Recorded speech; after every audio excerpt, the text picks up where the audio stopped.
Hi everyone, I hope you all are doing well. आज से हम इंटीग्रल एवेलुएशन की एक प्लेलिस्ट को स्टार्ट करने जा रहे हैं जिसमें डिफरेंट टफ़ इंटीग्रल्स को हम सॉल्व आउट करेंगे।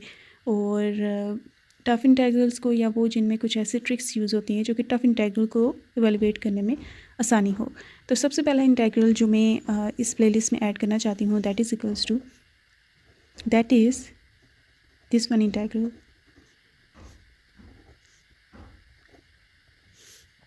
Okay, this one integral. तो ये इंटीग्रल हमने इससे पहले एक वीडियो की थी जिसमें इंटीग्रल एवेलुएशन इन्वॉल्व थी और उसमें ये यूज़ हुआ था, जिसमें मैंने डिराइव तो किया था लेकिन इतना क्लियरली नहीं किया था। तो इसे इस प्लेलिस्ट का पार्ट बनाने के लिए प्रॉपरली भी इसको मैं यहाँ पे करने जा रही हूँ। तो this is the first integral जो कि हम इस प्लेलिस्ट में इंक्लूड करेंगे। तो जब एक्सपोनेंशियल्स की इंटीग्रेशन आती है एट फर्स्ट, अगर आपको वो रूल ना पता हो तो उसके अकॉर्डिंग तो आप यही कहेंगे कि इसकी इंटीग्रेशन तो बहुत ईजी है, लेकिन नहीं। तो इसमें इशू ये आता है कि जब आपके पास एक्सपोनेंशियल का इंटीग्रल आता है, ठीक है, तो एक्सपोनेंशियल का इंटीग्रल आता है लेट्स से -ax है, ठीक है, दिस इज़ सिंपलर वन। तो इसकी इंटीग्रेशन e⁻⁻ax इस चीज़ की तब होगी जब इसके साथ जो है इसकी इस एक्सप्रेशन के साथ इसकी पावर के डेरिवेटिव साथ बन रहा हो, ठीक है, इन केस ऑफ एक्सपोनेंशियल्स। तो पावर के डेरिवेटिव साथ बन रहा हो तब आप उस इंटीग्रेशन के टोटल क्वांटिटी को यहाँ पे डेरिवेटिव हो और साथ में ये क्वांटिटी हो और dx, ये इंटीग्रेशन देन इसके इक्वल होगी। तो ये रूल होता है। तो यहाँ पे अगर हम देखें या अगर इसका सबसे पहले मैं करना चाहूँ, बहुत सिंपल जो मैंने केस यहाँ पे लिखा है, तो इसकी पावर का derivative with respect to the variable जिसमें हम इसे इंटीग्रेट कर रहे हैं वो अगर हम देखें तो -a बनता है। तो -a is a constant quantity, तो आप बाहर -a को डिवाइड कर देते हैं, ठीक है, और अंदर मल्टीप्लाई कर देते हैं। तो आप इस क्वांटिटी को देन लिखते होते हैं e⁻−ax डायरेक्टली, और ये फिर इस रूल को कंप्लीट करने के लिए जो डिवीजन आती है वो यहाँ पे अपीयर हो जाती है। तो नॉर्मली जो हम रूल्स पढ़ रहे होते हैं वो बहुत डायरेक्ट पढ़ रहे होते हैं और उनमें फंडामेंटल जो कंसेप्ट यूज़ हो रहा होता है वो उनमें छुपा हुआ होता है। तो ये जैसे इस तरह की इंटीग्रेशन हमने पहले से देखी हुई है, इसी तरह पावर रूल्स में आता है, इसी तरह और भी रूल्स में आता है। तो मेन जो इनमें होता है कि पावर का डेरिवेटिव साथ में बनना चाहिए। तो यहाँ पे पावर का डेरिवेटिव जो है वो -2ax बनता है, जबकि x एक वेरिएबल है और वेरिएबल को आप मल्टीप्लाई डिवाइड नहीं कर सकते आउटसाइड द इंटीग्रल और इनसाइड द इंटीग्रल, अगर वो वेरिएबल वही हो जिस पे इंटीग्रेशन हो रही हो। जैसे यहाँ पे x है, तो क्योंकि इंटीग्रेशन भी x के रिस्पेक्ट से है तो यहाँ पे आप x को मल्टीप्लाई बाहर डिवाइड नहीं कर सकते। सिर्फ उन वेरिएबल्स को इंट्रोड्यूस कराया जा सकता है इनसाइड द इंटीग्रल जो कि वो ना हो जिस पे इंटीग्रेशन हो रही है। जैसे y को आप यहाँ पे बाय डिवाइड कर दें, मल्टीप्लाई कर दें, दैट्स ओके, ठीक है, x को नहीं कर सकते। तो अब इसकी इंटीग्रेशन के लिए सबसे पहले हम करते हैं कि I1 को लेट करते हैं कि ये I1 है, ठीक है।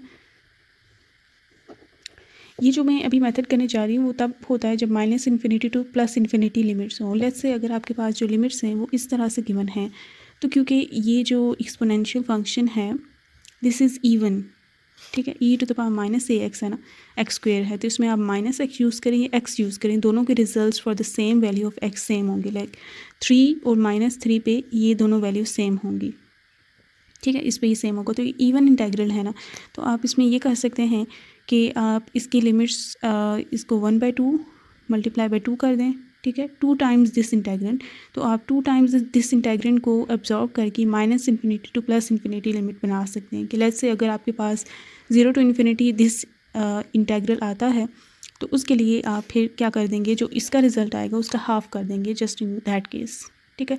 तो ये इवन इंटीग्रेंड्स की ये प्रॉपर्टी होती है। तो ये इसके बारे में डिटेल में हमने फोरियर सीरीज़ के उसमें इवन एंड ऑड फंक्शंस के बारे में हमने जब डिटेल पढ़ी थी तो उसमें इन प्रॉपर्टीज़ को हमने डिटेल से डिस्कस किया था। तो यहाँ पे हमने I1 को इसकी लेट कर दिया। अब हम एक और इंटीग्रल को लेट करते हैं जो कि इसके सिमिलर है लेकिन उसका वेरिएबल डिफरेंट है, such that these two variables are different and hence we can write them together, ठीक है। अभी हम जैसे यहाँ पे मैंने वो चीज़ को एक्सप्लेन किया था, तो अभी हम I1 और I2 को मल्टीप्लाई करते हैं, ठीक है। एट दी एंड हम x = y पुट करेंगे एट दी एंड, लेकिन फ़िलहाल के लिए हम इन्हें डिफरेंट ही ट्रीट कर रहे हैं। तो इन दोनों के इंटीग्रल्स आप सेपरेटली लिखेंगे, मतलब एक साथ लिखेंगे, और इसके साथ साथ ये जो हैं दोनों इनको भी हम साथ लिख सकते हैं। The reason is because both of these variables are different, ठीक है, इसलिए इनको हम टुगेदर लिख सकते हैं। लेकिन अगर ये सेम ही होते हैं, अगर मैं dy की जगह x ले लेती तो नहीं हो सकता था ऐसा, ठीक है, सेम वेरिएबल्स के साथ हम ऐसे नहीं कर सकते। तो यहाँ पे -∞ टू इन्फिनिटी और ये पावर्स जो है ऐड हो जाएंगी क्योंकि बेसिस सेम हैं। तो -1 को अगर मैं कॉमन ले लूँ तो अंदर x² + y² बच जाता है और dx dy। अब इसमें पोलर कोऑर्डिनेट्स को हम यूज़ करेंगे। पोलर कोऑर्डिनेट्स में ट्रांसफॉर्मेशन ऐसी होती है कि r² = x² + y² होता है। ठीक है, इसमें प्रॉपरली लेटिंग की जाती है और ये सब कुछ। लेकिन क्योंकि ये होल कोऑर्डिनेट सिस्टम कि मिनिमम और मैक्सिमम वैल्यूज़ तक जा रहा है तो हम इन्हें एज अ सर्कल के लिए लेते हुए कि सर्कल ऑफ रेडियस r, ठीक है, और एंगल थीटा और ऐसे लेते हुए कर रहे हैं जिसमें x = r cos theta, y = r sin theta. और क्योंकि ये होल स्पेस में है तो ये r की लिमिट्स और जो थीटा यहाँ पे हम इंट्रोड्यूस कराएंगे दोनों की मैक्सिमम और मिनिमम लिमिट्स पे ही लाई करेगा। तो r की मिनिमम लिमिट जो होती है वो 0 होती है। r मिनिमम रेडियस जो है वो 0 हो सकता है, नेगेटिव वो नहीं होता। टू r = इन्फिनिटी तक जा सकता है और थीटा जो है मिनिमम 0 और मैक्सिमम थीटा = 2π जा सकता है। और ये लिमिट्स हम इसलिए कर पा रहे हैं क्योंकि this is our whole space. -∞ To infinity, -∞ to infinity x and y की लिमिट्स हैं। तो इनके भी करस्पॉन्डिंगली ऐसे ही जाएंगे। अगर इनकी जगह कोई और न्यूमेरिकल वैल्यूज़ होती है तो हम इन ट्रांसफॉर्मेशंस को यूज़ करते हुए ही इनकी वैल्यूज़ को फाइंड आउट करेंगे मिनिमम लिमिट्स के लिए, मैक्सिमम लिमिट्स के लिए। ठीक है, तो यहाँ पे फ़िलहाल हम ये डायरेक्ट करेंगे और कुछ आगे प्रॉब्लम्स आएंगी जैसे डबल इंटीग्रल्स की ही आएंगी। इस तरह के इंटीग्रल्स होंगे वो जिनमें हम ये ट्रांसफॉर्मेशन प्रॉपर्ली करेंगे।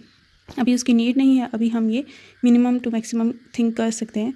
और यहाँ पे जो dx dy है और जब आप इसे पोलर कोऑर्डिनेट्स में कन्वर्ट करते हैं तो ये जो डिफरेंशियल है that is equals to this. क्योंकि इन पोलर कोऑर्डिनेट्स एक ये वाला डिफरेंशियल लेंथ होती है which is r d theta, ठीक है, और एक डिफरेंशियल लेंथ रेडियस की क्रॉस होती है जिसे हम dr कहते हैं।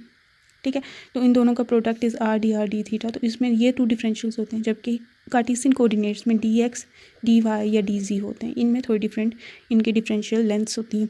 तो ये इसकी जगह हम ये रिप्लेस करेंगे। और अगर हम इनकी कन्वर्जन को लिखें अब तो यहाँ पे r की थीटा की लिमिट 0 to 2π है और r की लिमिट 0 to इन्फिनिटी है। और यहाँ पे e⁻⁻a और x² + y² की जगह r², dx dy की जगह dr d थीटा। क्योंकि d थीटा यहाँ पे कोई इंटीग्रैंड की कोई वैल्यू नहीं है जिसमें थीटा भी इन्वॉल्व हो रहा हो, तो लेट्स मैं थीटा की अलग से यहाँ पे इंटीग्रेशन कर देती हूँ। तो डी थीटा की जब इंटीग्रेशन करेंगे तो थीटा आएगा 0 to 2π। ठीक है, और इसकी इंटीग्रेशन के लिए इसकी पावर का डेरिवेटिव साथ होना चाहिए विच इज़ -2ar। तो r तो है -2a नहीं है, फॉर दिस हम -2a को डिवाइड करते हैं और अंदर मल्टीप्लाई कर देते हैं।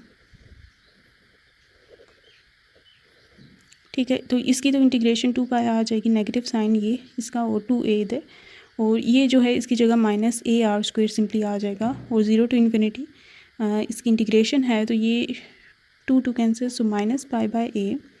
अब इसकी वैल्यूज़ पुट करते हैं e⁻∞। ठीक है, r की जगह इन्फिनिटी आ गया माइनस साइन के साथ और -e⁻0। ठीक है, तो e⁻∞ को अगर हम सॉल्व करें तो e⁻∞ is equals to 1/e⁻∞। नीचे जाके पावर पॉजिटिव हो जाती है। तो 1/e⁻∞, किसी भी चीज़ की पावर इन्फिनिटी जो है वो इन्फिनिटी ही होती है अनटिल एंड अनलेस आपके पास कुछ अनडिटर्मिनेट फॉर्म बन जाए लाइक दिस। ठीक है, तो ये अगर आपके पास फॉर्म बन जाती है कि इन्फिनिटी की पावर इन्फिनिटी, 0 की पावर इन्फिनिटी, तो these are the indeterminate forms, a1 to the power infinity। These are undeterminate forms and we cannot assign any value to them, ना इन्फिनिटी ना 0 ना कोई और value, they can be anything. तो इनको हम अवॉइड करने की कोशिश करते हैं इन मैथमेटिक्स और इन्हें अनडिटर्मिनेट फॉर्म कहते हैं। तो ये 1/∞ है that is e⁻∞ is some number 3.18 और उसकी पावर इन्फिनिटी इज़ इन्फिनिटी। तो यहाँ पे इन्फिनिटी, लेकिन 1/∞ is indeterminate, keep that in mind. और ये फिर 1/∞ और ये फिर 1/0 and this is 1/∞ and 1/∞ is 0। तो यहाँ पे ये 0 आ जाएगा इसकी जगह एंड इसकी जगह 1 आ जाएगा। तो 0 - 1 और ये -1 जो है इसके साथ मल्टीप्लाई होगा तो result is π/a। Now this is the result of product of these 2 quantities I1 and I2। और अभी टाइम आ चुका है कि जब हम I1 और I2 को अभी तक हमने ये π/a फाइंड आउट कर लिया है। I1 और I2 डिफरेंट थे क्योंकि x एंड y डिफरेंट थे। तो अब यहाँ पे हम पुट कर देते हैं कि x = y है तो ये दो इंटीग्रेंड्स एक दूसरे के इक्वल हो जाएंगे एंड वी हैव दिस। और I जो है that will be equals to the under root of this quantity. अब a जो भी है, a should be greater than 0, it should not be negative. Okay, it shouldn't be negative.